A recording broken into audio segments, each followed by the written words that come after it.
बुढ़िया पेटन वेला अपने जाना बचा है क्या क्या खबर बचे नहीं को था वेला अपन जान बचा है भस्मासुर देते हैं कोहरे शिवजी तुम रोटा तुम लोग खाइयो जब तक तुम खाइयो नहीं कहीं आया तब तक आप नहीं खाने आधार लेंगे दैत भस्म है वो हरिकांत बुढ़ी द्वारिकापुरी में हरिकांत बुढ़ी खर्रा खोला तुम ले जा भस्मा काना कृष्णा भगवान लाई दौड़ लगे है ता कृष्ण भगवान दौड़ लगे है बाबा मरनी आ जा जब तक शिव जी ब्योर पड़ा छा भरी नंगा हरी महादेव जी का बेदा भरी दंत जन्म होता। बोलो सुखदेव महाराज जी की जय, बोलो देवादिदेव जी की जय, बोलो हर हर महादेव। तो दोस्तों उत्तराखंड घूमू लो क्या टिहरी क्या मुनिशारी, उत्तराखंड घूमू लो क्या टिहरी क्या मुनिशारी। हाचू हम पहाड़ी नीचू। हेलो दोस्तों, आप सबका स्वागत है आपके अपने चैनल में। दोस्तों हेमचू पहाड़ी चैनल में एक बार फिर से स्वागत है आपका। और दोस्तों जो मैं आज जो कहानी आप लोगों को सुनाने जा रहा हूँ, दरअसल जो हमारे उत्तराखंड में पहले महादेव की जो जागर लगाई जाती थी वो किस तरीके से लगाई जाती है, और वो सबसे पहले लगाई जाती थी कि गुरु, फिर उसके बाद सभी देवताओं को नचाने का आदेश होता था। लेकिन अब क्या होता है, अब गुरु ने वो सारी विद्याएँ बंद कर दी, क्योंकि शॉर्ट प्रक्रिया के कारण चलते हुए, क्योंकि धीरे धीरे लुप्त होते हुए जा रही है दोस्तों हमारी परंपरा। तो मैं आप लोगों को गुरु के मुँह से भी सुनाऊंगा महादेव की जागर, और मैं आपको बताऊंगा किस लीला का उनका बखान करा करते थे। तो उससे पहले दोस्तों मैं कहानी बताने से पहले महादेव का श्लोक करता हूं, उसके बाद दोस्तों फिर हम कथा में आते हैं। बुद्धि विनायक विघ्न अविनाशी रिद्धि सिद्धि गजाननाय, शिव गिरजा के लाल गणपति करिए सब अपराध क्षमा। गुरु के कमल चरणों पर सर रख कर कमलापति का ध्यान करें।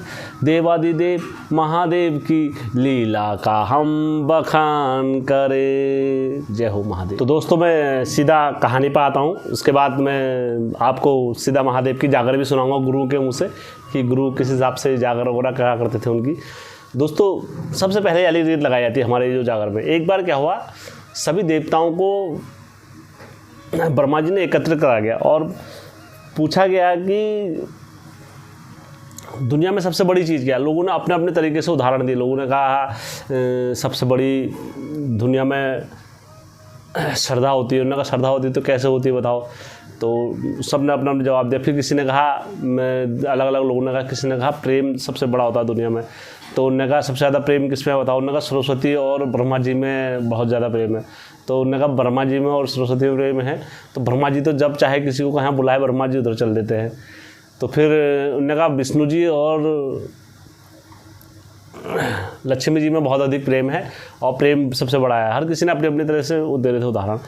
तो जब ऐसा कहा तो विष्णु जी ने कहा यार विष्णु जी अगर इनके बीच में अगर कुछ नहीं छुपते तो विष्णु जी तो सबसे छुपाते रहते हैं, वो तो माया के प्रतिलोपी करते रहते हैं ऐसे। तो जब इतनी बात होती है तो फिर लास्ट में घूम फिर के कहाँ आया था, देवादिदेव महादेव पर आया था। उनने कहा सबसे अधिक अगर कहीं प्रेम है तो किस पे है, माता पार्वती और शिव जी के बीच में है। मैं थोड़ा जल्दीबाजी में, क्योंकि दोस्तों मेरा वीडियो लंबा गया था तो मैं इसलिए जल्दीबाजी में भी आपको थोड़ा थोड़ा बताऊंगा, ठीक है। तो जैसे ही महादेव जी का नाम और उनका नाम आता है तो जो होता है ना, अपने अपने भगवान की हर कोई प्रशंसा सुनना चाहता है।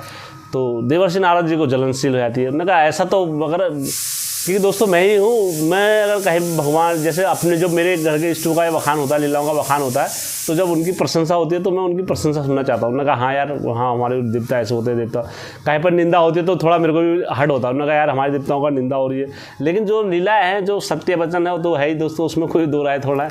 तो देवर्षि नारद जी को थोड़ा अवरोध जैसा हुआ। उन्होंने कहा यार ऐसा कैसा हो जाएगा यार विष्णु भगवान। इन्होंने कहा ठीक है, देवादिदेव महादेव और पार्वती में अगर सबसे ज़्यादा प्रेम है, इनके बीच में कोई बात नहीं छुपती, ये नहीं होता है, तो मैं इन दोनों के बीच में अगर मैं लड़ाई करा दी तो क्या दोगे बताओ। तो उन्होंने कहा तुम करके देखो नारद जी, हम सब लोग साथ हैं देव तुम्हारे। तो देवर जी का क्या हुआ, देवर्षि नारद जी का क्या हुआ, कैलाश आना जाना लग गया। फिर कभी आए कभी जाए, कभी आए कभी जाए। पार्वती जी अकेले होती है तो माता पार्वती जी से कहते माता जी प्रणाम। माता जी कहती प्रणाम। उन्होंने कहा माता जी आपको देवादिदेव महादेव जी सबसे ज़्यादा प्यार करते हैं। माता जी कहते हैं हाँ। कहते देवर्षि कहते हैं माता जी आपके बीच में तो कोई बात भी नहीं छुपी होगी। कहते हैं हाँ, महादेव मुझे हर चीज़ हर राज बताते हैं और मुझे सबसे ज़्यादा प्रेम करते हैं, मुझसे कभी कुछ नहीं छुपाते। तो महादेव जी कहते हैं ना, देवर्षि नारद जी कहते हैं माता जी क्या आपको भगवान शंकर ने अमर कथा का राज बताया? वो कहते हैं ये क्या होता अमर कथा? अमर कथा कभी होती है क्या? उन्हें आपको नहीं पता? उन्होंने कहा नहीं, तो मुझे नहीं पता यार ऐसे अमर कथा वगैरह होती है। तो उन्होंने कहा ठीक है अमर, उन्होंने कहा ऐसा कुछ नहीं होता। उन्होंने कहा ना। तो इनने क्या करा, महादेव को उनके मन में क्या करा, डाल दिया, शंका डाल दिया ना, कह के चले जाते हैं। शाम को क्या होता है दोस्तों, भगवान महादेव जी घर आते हैं अपने जंगल से, घूम घाम के अपना विवरण करके घर आते हैं। तो माता पार्वती जी जैसे घर में आते तो माता पार्वती जी रुष्ट हो जाती महादेव से।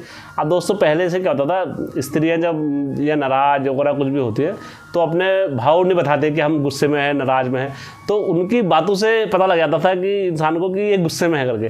तो किस टाइप से जवाब देती थी, जैसे कोई उनसे पूछता था, महादेव जी जैसे घर में पहुँचे तो महादेव जी का ना कोई आदर ना संस्कार, ना आगे कोई जवाब नहीं दिया, घर करके चल दिए माता पार्वती जी। उसके बाद महादेव जी ने कहा यार अब क्या होता था, पहले ज़माने में क्या होता था, जब पति पत्नी में लड़ाई वगैरह हो जाती थी तो जो बच्चे थे ना, बच्चे वो टेलीग्राम का काम करा करते थे कि यार महादेव जी ने अपने कुछ पति से कुछ बात करानी होगी तो वह अपने बच्चों से बोलता था कि यार ऐसे ऐसे तेरी मम्मी कहाँ है, ये कहाँ है।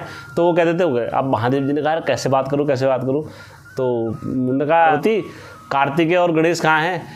तो उन्होंने बोला मुझे क्या पता, मैं बस यही काम के लिए रह गई हूँ, तुम्हारा बच्चों का ख्याल करूँ और ये करूँ, मेरा बस यही काम रह गया है। तो महादेव जी को बड़ा अजीब, महादेव जी कहते यार क्या हो गया मतलब। फिर महादेव जी कहते देवी क्या आप नाराज़ हो क्या पार्वती जी हमसे?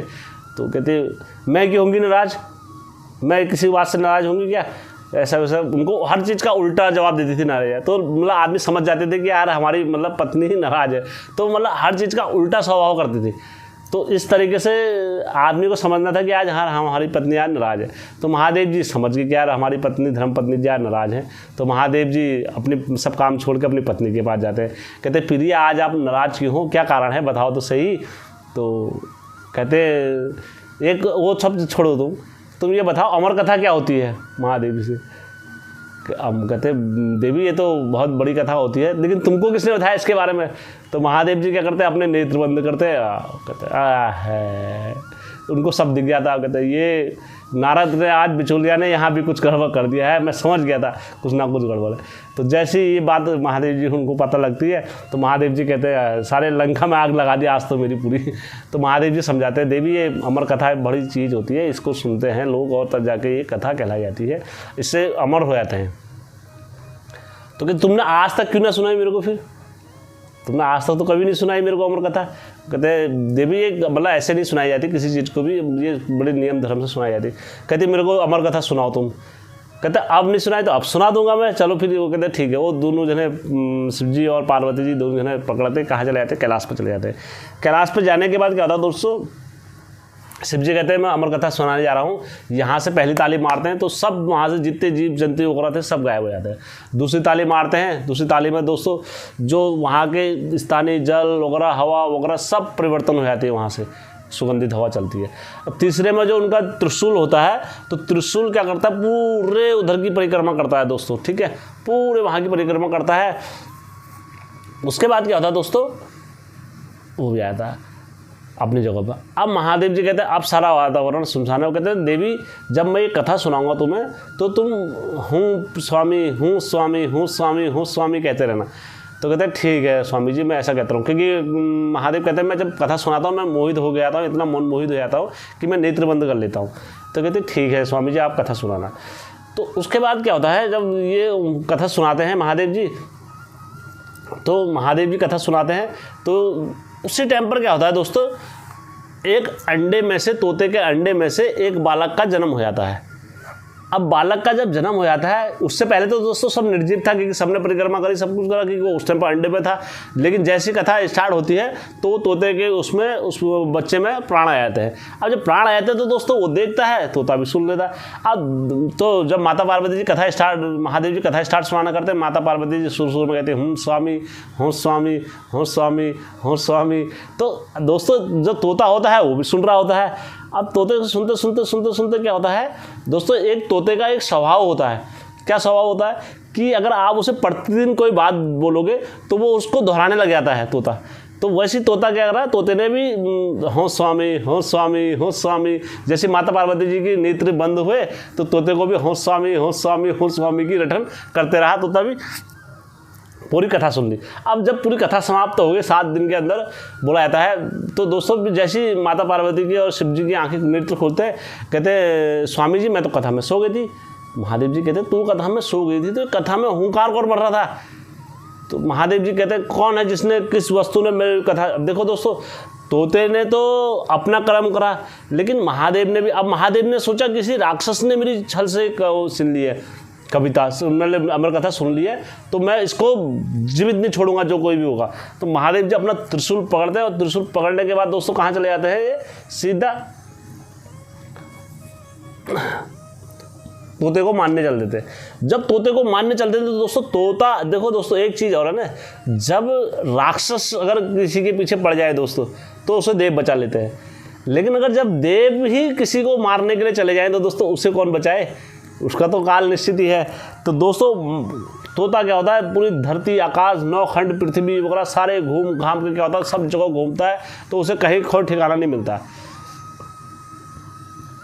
तो अंत में क्या होता है दोस्तों, ये कहाँ चले जाते हैं, वेद व्यास जी के आश्रम में चले जाते हैं तोता जी। इनकी पत्नी ने उस टाइम पर जमाएँ ली थी दोस्तों, आपने सुना होगा, उनकी पत्नी ने जमाएँ ली और तोता कहाँ घुस गया, सीधा उनके गर्भ में घुस गया।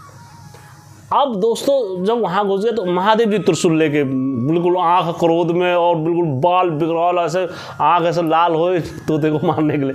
अब दोस्तों जैसे वेद व्यास जी के वहाँ पहुँचते हैं तो वेद व्यास जी इनको प्रणाम बोलते हैं, कहते हैं महाराज जी प्रणाम। तो कहते हैं प्रणाम। उन्होंने कहा तुमने यहाँ, कहते हैं प्रभु जिंदगी में पहली बार तो आपने दर्शन दिए और वो भी इस रूप में, विकराल रूप में, तो बताओ प्रभु क्या स्वागत करें। उन्होंने कहा मेरे पति को अमर कथा सुनाई तो किसी तोते ने सुन ली वो कथा, अब वो तोता यहाँ आ गया है, कहीं उसे लुकाया है, तो मैं उसे मारना चाहता हूँ। कि मैं महादेव जी आपको भोला ही बोला जाता है, तो आप वाकई में ही भोले हो। आप एक चीज़ बताओ, जिस तोते ने अमर कथा सुन ली हो, क्या आप उसे मार दोगे? तो शिव जी कहते हैं यार बात तो सही कह रहा है, और बाई चांस तुम देवों के देव काल हो, महाकाल हो, विकराल हो, अगर तुम उसे मार भी देते हो, सब उसे समाप्त भी कर देते हो, तो जो आपकी अमर कथा का है वो व्यात मिथ्या नहीं हो जाएगा कि अमर कथा सुनने के बाद भी मर जाता कोई इंसान? तो महादेव जी कहते हैं बात तो सही कह रहे हैं तुम। वो कहते हैं हाँ यार ये बात तो सही कह रहे हैं, क्योंकि मेरी अमर कथा का तो सब व्यात बिखार चले जाएगा कि लोग मेरी अमर कथा सुन के अमर हो जाते हैं। तो महादेव जी क्या करते हैं, छोड़ देते हैं फिर वहाँ पर से उन्हें। तो अब सुखदेव जी महाराज जी क्या करते हैं, वो उनकी पत्नी के उसमें क्या ले लेते हैं, समाधि ले लेते हैं। अब दोस्तों उनकी पत्नी की पीड़ा बढ़ते जाती है, बढ़ते जाती है, बढ़ते जाती है, बढ़ते जाती है। तो दोस्तों जब पूरी बढ़ते जाती है पीड़ा, तो उसके बाद क्या होता है दोस्तों, ये बाहर आने का, तो भगवान वेद व्यास जी किसका स्मरण करते हैं, भगवान विष्णु का स्मरण करते हैं। भगवान विष्णु जी आते हैं, कहते हैं आप इन्हें इस चीज़ से मुक्ति दिलाओ, हम आपको जानते हैं। तो वो कहता है प्रभु मैं तो यहीं रहना चाहता हूँ, यहाँ तो मुझे सुकून है और शांति है, मैंने समाधि ले रखी है। तो कहते हैं आप बाहर आओ, ये दुनिया बड़ी अच्छी है। कहती नहीं प्रभु मैं बाहर नहीं आना चाहता हूँ। उन्होंने कहा बाहर तो प्रभु आपकी माया, लोभ, लालच वगैरह सब है, तो मैं यहाँ तो मेरे को सुकून है, मैं लोभ, माया, मोह, माया से मुक्त हूँ। कहते हैं प्रभु तुम्हारे मोह माया के चक्कर में इन माता को बहुत दर्द हो रहा है, पीड़ा हो रही है, तो ऐसे कब तक रहेंगे ये बताओ, आप बाहर आइए और इनको सुकून की सांस लीजिए। कहते नहीं प्रभु। भगवान विष्णु से कहते हैं चलो ठीक है। तो आप दोस्तों एक चीज़ और है, सुखदेव महाराज जी जो थे ना, सुखदेव महाराज जी वो दुनिया के सबसे बड़े संतों में कहलाए जाते हैं। उनका घड़ी इस घड़ी में ही जन्म हुआ था, मैं आपको बताता हूँ। तो भगवान विष्णु से बोलते हैं आप अपनी माया अगर रोक लो, मैं कर नहीं सकता हूँ यार। मैं भगवान विष्णु जी कहते हैं मैं ऐसा तो कर नहीं सकता हूँ, अपनी माया पूरी पृथ्वी से अगर मैं ख़त्म कर दूंगा तो लोग सब एक दूसरे के वैसे हो जाएंगे। फिर माया मोह लोभी तो सब चीज़ सब संत बन जाएंगे फिर। तो वो कहते हैं ऐसा तो नहीं, और फिर वो कहते हैं प्रभु मैं नहीं आता हूँ। तो सुखदेव जी कह रहे हैं, भगवान विष्णु जी कहते हैं चलो मैं तुम्हारे लिए इतना करता हूँ, मैं अपनी माया जब तुम प्रकट होगे तो मैं अपनी माया कुछ क्षणों के लिए रोक दूंगा, तो उस वक्त आप प्रकट हो ना। वो कहते हैं ठीक है। तो जैसे ही भगवान विष्णु जी अपने सारी माया मोह लोभ वगैरह सारे बंद करते हैं कुछ देर के लिए, तो दोस्तों उसी घड़ी में क्या होता है, सुखदेव जी का महाराज जी का जन्म होता है। बोलो सुखदेव महाराज जी की जय, बोलो देव जी की जय, बोलो हर हर महादेव। तो दोस्तों जब सुखदेव महाराज जी जब पैदा हो जाते हैं तो अब दोस्तों फिर उनकी लीलाएं चालू हो जाती है। दोस्तों सुखदेव महाराज जी बहुत बड़े संत और सैराक और बहुत बड़े योगी, बहुत बड़े वो थे दोस्तों। अब दोस्तों इन कथाओं का प्रमाण, सुखदेव जी का प्रमाण वगैरह मैं आपको दे देता हूँ दोस्तों। सुखदेव जी महाराज जी ने ही जो हम भागवत पढ़ते हैं आज घर घरों में जो भागवत पढ़ाई जाती है, और भागवत का जो श्लोक वगैरह जो सबकी लीलाएँ वगैरह जो भी होती है वो सारे सुखदेव जी महाराज जी ने ही लिखे हुए हैं। ठीक है, सब अब सुखदेव महाराज जी ने किसको सुनाई भागवत, महाराज परीक्षित को सुनाई। ठीक है, महाराज परीक्षित को भागवत सुनाई दोस्तों। ये सुखदेव जी महाराज जी की पूरी जन्म की कथा है। और दोस्तों यह जगरिए लगाते थे पहले, ठीक है, तब जाके हमारे वहाँ ये जागर वगैरह विधि होती थी। अब दोस्तों जब ये विधि पूरी करते थे उसके बाद क्या होती थी दोस्तों, फिर ये कहाँ चले जाते थे, माता पार्वती जो कैलाश चले जाते हैं, तो ये भस्मासुर नाम का राक्षस होता है, भस्मासुर नाम का राक्षस होता है। तो उसके हाथ में क्या होता है, महादेव जी खाना खा रहे होते हैं। मैं शॉर्ट में बता रहा हूँ दोस्तों कि जगरी जी के मुँह से भी मैंने सुनानी है। तो जैसे ही सुखदेव जी महाराज जी इनके हाथ में शिव जी खाना खा रहे होते हैं, तो माता पार्वती जी कहते हैं जब तुम आना, जब महादेव जी सुबह खाना खाते हैं तो उस वक्त आना, तो उस वक्त तुम वचन मांगना। तो भोलेनाथ जी खाना खा रहे होते हैं, भोलेनाथ जी कहते हैं आओ बैठो, इनके भीना हो रहा होते हैं, तो कुछ रिश्ते में तो उससे रिश्ता होता था इनका ऐसा कुछ। तो जैसे ही भोलेनाथ जी आते हैं तो कहते हैं बैठो, बैठते हैं, वो कहते हैं तुम मेरे को खाना दे दो। खाना जैसे वो कहते हैं नहीं खाना नहीं खाऊंगा, अगर तुम मुझे देना है तो ये तुम अपने हाथ का भस्मी का मूर्त वो दे दो मेरे को कंकड़, क्योंकि सुबह के टाइम पर जो भी आता था ये मांगता था, महादेव जी मना नहीं करते थे। तो जैसे ही वो मांगने लगा तो इन्हें दे दिया। तो दोस्तों फिर ये आप जगरिया जी के मुझसे सुन लो जाकर के, कहानी बहुत लंबी हो जाएगी मेरी, और मैं नहीं चाहता हूँ कि वीडियो बहुत अधिक लंबा हो, क्योंकि दोस्तों फिर एक समझ सीमा तक की इसका रहता है। तो आप जगरिया जी के मुझसे सुनना, अगर नहीं आएगी समझ में तो मैं फिर आपको दूंगा। शंभु महादेवाय पार्वती हमरा बनी गई आय, पार्वती का दगड़ा भस्मासुर देता हमारे बनी गोसाय, भस्मासुर दे तो अमर बन गोच, भस्मासुर का दगाड़ा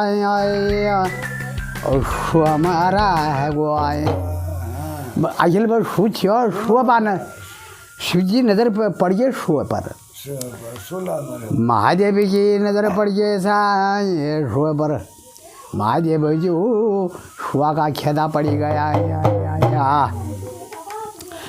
शुआ का खेदा पड़ी गई महादेव जो कहला मुँह खोल थो, अब नाम भूल गई मैं,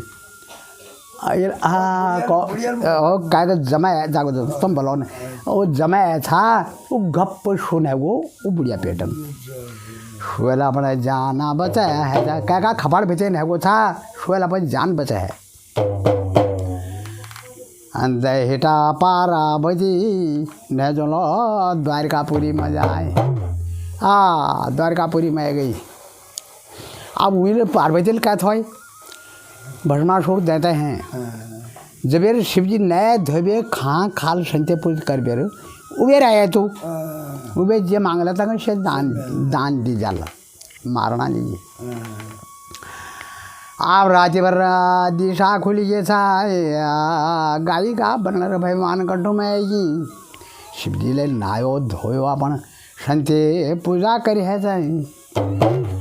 गा नाचता रोटो गा खूल गा जी जाले बिहार में कुछ हो महाराज को रो हम बिहार एगो वो भस्मासुर देता आए बजेर कोछा हो महारा को रो बैठो बैठो बैठो कोछा तुम बैठो जुजा का पहला का करूँ वो भस्मासुरा देता आए।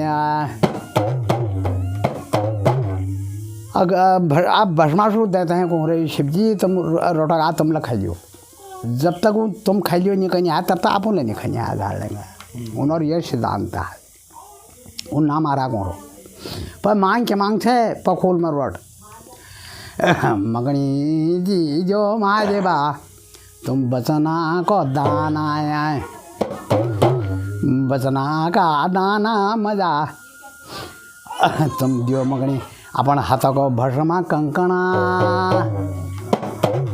या तुम भस्म कंकण दीजियो मगनी।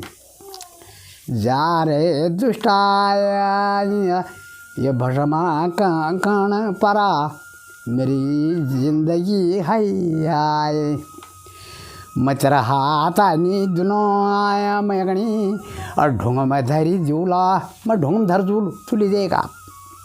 अब तलब बचना निर्विध नहीं करूँ अब 3 बचन दिहाड़ी में बचन दी भाई वही तक। अब भस्म कंकण उन्होंने खट खोलो हाथ पाली लग जी जो दौड़, अभी हाथ पा कहीं दी क्यों दौड़ते दौड़ते भागते भागते अब महादेव भाजहरी अब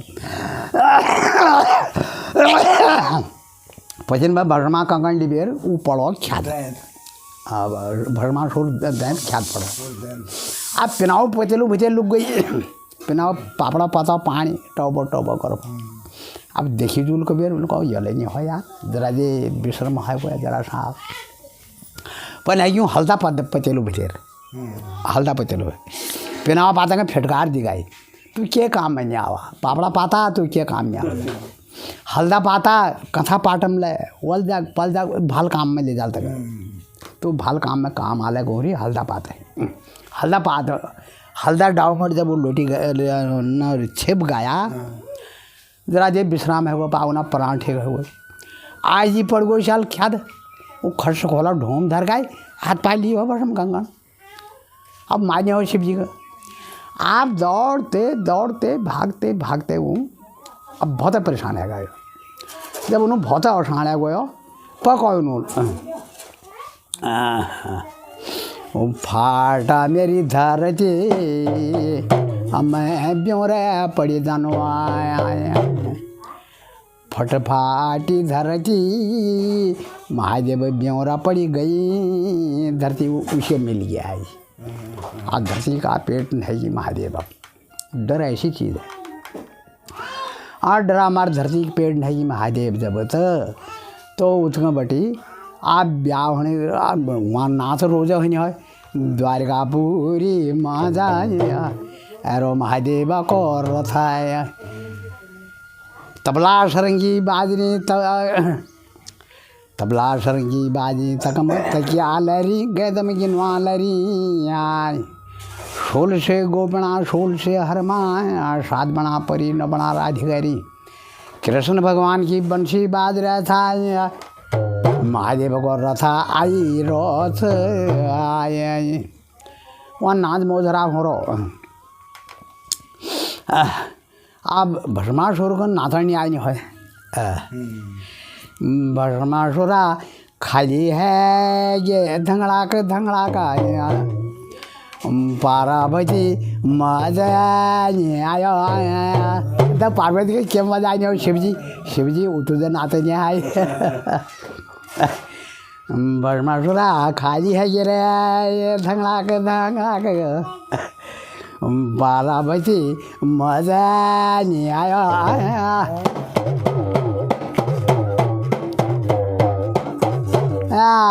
क्या कर अब तुझे राम जाएगी ओ कृष्णा भगवान आया कृष्णा भगवान उठो का ढावनी पार्वती ढो ढावनी तो मैं बहन ऐसा कौन रही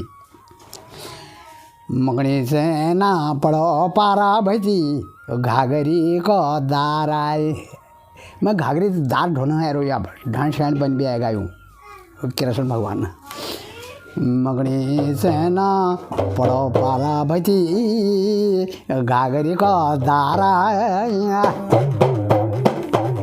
हाँ वे लोग जरा जरम त्या भेन है नहीं पाए भस्मासुर है जरा जरम त्या भेन है नहीं आप भेन है कहे आप जरा भेन है गए आप भेन को रहा आप तू कथा से साहब ये तेरा पार्वती धरी थे विल कृष्ण भगवान स्त्री को रूप धर पे जाई हाल कृष्ण भगवान ले पैर थो फाटो बस्तराय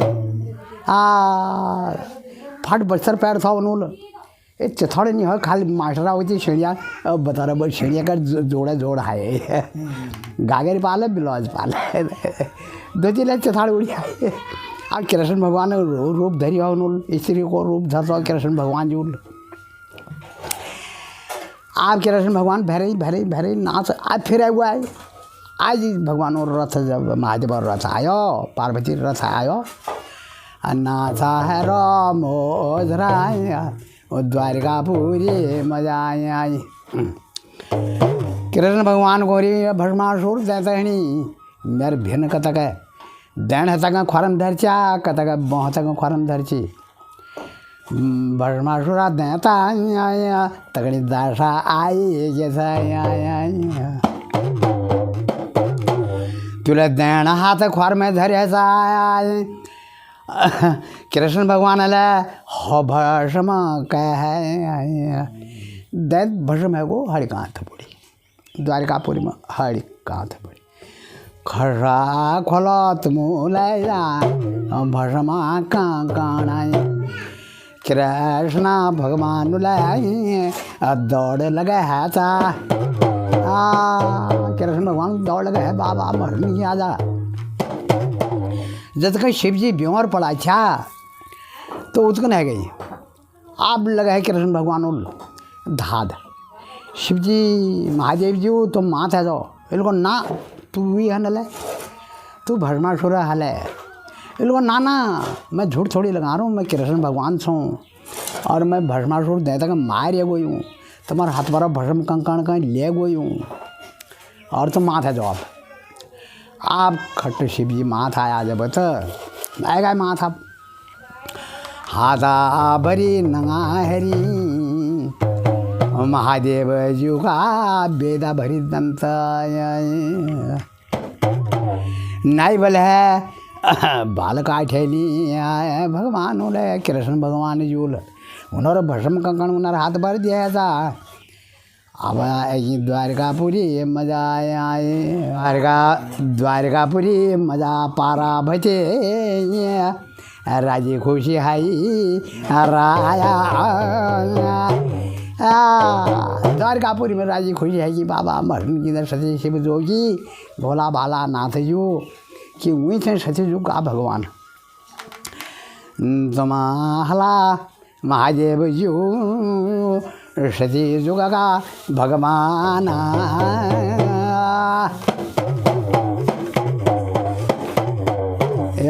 ये तो पर नचाने लगेगी जो नचाना हो पर नचेगी वो तो जो जाता नचाना नचेगी ये गीत है गीतों रासाई नहीं हो।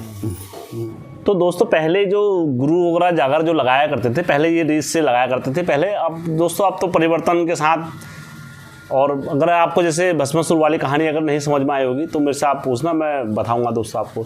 और दोस्तों आपको सुखदेव जो महाराज जी की मैंने कहानी सुनाई थी ये अलग अलग ग्रंथों में अलग अलग हिसाब से दी गई है लेकिन ये ग्रंथ दंत कथाओं में जो हमारी जो कथा मिलती है सुखदेव महाराज जी की ये कथा मिलती है तो इस हिसाब से मैंने आपको ये बताई है। दोस्तों आओ मैं आप लोगों को जो मेरे सब्सक्राइबर लोगों ने मुझसे जवाब और सवाल जो मांगे हैं तो मैं उसका दोस्तों आप लोगों को उत्तर देता हूँ कि किस हिसाब से मैं उनके बारे में आपको बताता हूँ। तो दोस्तों सबसे पहले हमारे जो सब्सक्राइबर हैं रेखा बिष्ट जी तो इनने मुझसे पूछा है कि हमारे घर में कई बार नरसिंह देवता का अंश दिखता है और वो नहीं प्रकट होते तो हम क्या करें किस आधार पर हम अब पता करें अपने घर में कि नरसिंह देवता का अंश है हमारे घर में। तो रेखा जी जो मैं आपको सीधा सीधा उत्तर देता हूँ जो उत्तराखंड की जो कथाओं में है घरों के जो घरों में है जो पूर्वजों ने जो नियम रखे रहते हैं अपने घर में पूजा करने के लिए नरसिंह देवताओं के वो अलग अलग विधि से रखे रहते हैं। तो आपके घर में किस विधि से वो पूजा होती है नरसिंह देवता की वो तो आपके घर के जो गोलजू होंगे वही बता सकते हैं कि दादू नरसिंह क्यों नहीं नाच रहे हैं और अगर उनका अंश है तो क्यों है क्या है मतलब वो जैसे आपके घर में जब गोलजू नाचेंगे तो वो आपके जो अगवानी करते हैं वो बता देंगे आपको सब कि दो तुम्हारे पूर्वजों ने कैसे उनकी पूजा विधि विधान वगैरह जो भी बना रखे हैं सब वो उनके हाथ में रहता है। क्योंकि अगर जो गोलजू बता देंगे आपके घर के तो मामू को सब स्वीकार होगा फिर मामू जी गोलजू के उसमें चल लेते हैं। तो ठीक है तो अगले सब्सक्राइबर है हमारे JD सिंह जी है। मैं ज़्यादा लोगों के इसमें सवाल जवाब नहीं दे पाऊँगा क्योंकि वीडियो बहुत लंबा हो जाता मेरा, और जिन जिनके मेन हैं मैं उनके दो करके लेते रहूँगा ऐसे, ठीक है। तो इनका सवाल जवाब आया कि सर जैसे कोई बीमारी में बाहर रहता है, देश में रहता है, किसी को शुगर है, किसी को बहुत सारी बीमारियाँ वगैरह कुछ भी होता है, तो वह इतने नियम धर्म कैसे करे डंगरिया आदमी। देखो एक चीज़ बता रहा हूँ, अब महादेव जी पर इतना बड़ा कष्ट आया, हम लोगों के मन में होता है, अब जैसे अब मैं सीधा उदाहरण लगा रहा हूँ, हम लोगों के मन में होता है कि हम भगवान की अच्छाई सुनते रहें, बाकी बुराई कुछ नहीं। महादेव पर भी इतना बड़ा कष्ट आया था तो जीवन का, तो उन्होंने वो कष्ट को दूर करा दोस्तों, तब जाके वो देवों के देव महादेव बने हैं। अब सूरज जब जलता है तभी प्रकाश देता है, ठीक है। हम घर में जब पूजा करते हैं तो जब दिया रखते हैं उसमें तो एक धूप बना के लगते हैं, तो दोस्तों वो जो तेल को होता है, तेल को पता होता है कि मैंने आगे जाके ख़त्म हो जाना है, ये मेरी सीमा समाप्त है, लेकिन वो फिर भी जलने के लिए जाता है। वो प्रेम भगवान के प्रति होना चाहिए दोस्तों, तब जाके आपको भगवान के पास नहीं। और दोस्तों जिस नियम में और जिस कर्म में शरीर को कष्ट ना हो, तो वो भगवान के प्रति नियम ही क्या है। आप देखो ना, माता पार्वती को शिव जी के दर्शन पूरा शरीर काला पड़ गया था, भगवान शिव की जब तपस्या करी थी उनने, ठीक है। और जब रावण ने तपस्या करी थी दोस्तों, पूरा पहाड़ पूरा वो हो गया था। वाल्मीकि जी को केवल गुरु ने एक मंत्र दिया था, मरा मरा मरा मरा मरा करके, और कब जाके राम निकल गया दोस्तों, राम राम हो गई। तो वही सारी चीज़ें, अगर आपको बीमारियां हैं, ये सारी चीज़ें हैं, तो देखो दोस्तों आप हाथ जोड़ के वो कर सकते हो। और अगर आपको मौत से डर लगता है और ये सारी चीज़ों से डर लगता है, तो आपको ये सारी प्रक्रिया हाथ जोड़ के भगवान से बोलना, भगवान हम तो इस लायक ही नहीं है, तो हमारा घोड़ा, हम घोड़े बनने लायक ही नहीं, हमारा पीछा हम तो भगवान के आगे हाथ जोड़ के, भगवान हम नियम धर्म करने वाले हैं नहीं, और हम क्या नाम कहते हैं, जो अपने नियम बनाओ। फिर आप वाले हो, कहीं नौकरी करते हो, देश प्रदेश में कहीं भी आप नौकरी करते हो, तो अपने नियम बना लो। जब भी आप जाओ या भगवान को भोग लगाना, कहीं वो तो साथ में रहते हैं, हर हमेशा साथ में रहते हैं भगवान। तो आप जैसे नियम बना लो, कुछ भी आप नाइट ड्यूटी लगे या सुबह की ड्यूटी लगे, तो आप उसमें अपने नियम खुद बना सकते हो। मैंने कहा अपने नियम खुद बना सकते हो इसमें, ठीक। वो नियम पर भी कायम रहना, अपने नियम नहीं टूटने चाहिए, ठीक है, जो नियम बनाओ। और जैसे आप टीबी शुगर वाले जो भी है, जैसे अगर वो डंगरिया आदमी है, तो वो अपने नियम बना सकते हैं कि यार मैं इस टाइम पर ये नियम भगवान के लिए कर सकता हूँ, या जैसे कोई जो भी कोई देवता है तो जिस चीज़ का भोगी होते हैं, तो वो कहते हैं या हम वो चीज़ छोड़ देंगे, इस चीज़ को आप वो कर सकते हैं धारा, ठीक है। आपको मैं आशा करता हूँ सभी लोग संतुष्ट होंगे। और दोस्तों जिन सब्सक्राइबर लोगों के मैं जवाब नहीं दे पा रहा हूँ, तो आप बुरा मत मानना, तो मैं आगे की वीडियो में आप मेरे कमेंट मारना। और इस सारी चीज़ों में दोस्तों मुझे भी आप लोगों के कमेंट का इंतजार रहता है कि मेरा वीडियो में आपने देखा है नहीं देखा, नहीं तो मुझे पता नहीं लग पाता है। तो जैसे दोस्तों आपका कमेंट आएगा तो मैं समझ जाऊँगा। तो दोस्तों मैं आशा करता हूँ आप लोग सभी से कि मेरे वीडियो को लाइक, सब्सक्राइब और शेयर करना दोस्तों। और जो हर डंगरिया है उत्तराखंड का ये पहुँचे और हर गुरु तक पहुँचे मेरा वीडियो, और जहाँ जहाँ तक पहुँचेगा दोस्तों हम सभी लोग भगवानों की लीला का प्रचार करेंगे दोस्तों, ठीक है। धन्यवाद दोस्तों।